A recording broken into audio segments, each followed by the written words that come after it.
Hello, welcome back to another video, guys. In this video I am going to go through this fault code as you can see on the screen here. So the one at the bottom obviously is the exhaust temperature sensor P208028.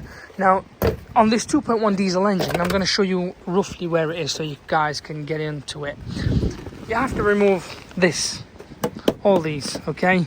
It is a bit of a nightmare to get to. It is literally here underneath that temperature sensor. I'm going to see if I could just, I don't want to start destroying things.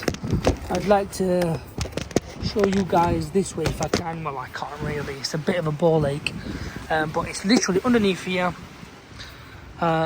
exactly in that direction there. That's where it lays, that sensor. I will put a picture up so you guys can actually see which one it is. So when you do take this off, this manifold, this area, sorry, the air intake, this is a picture of what it looks like, and that's exactly where it is.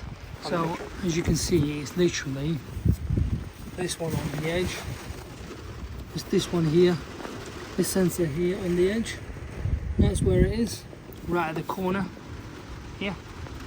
You'll have to use the right tool set, but that's where it lays.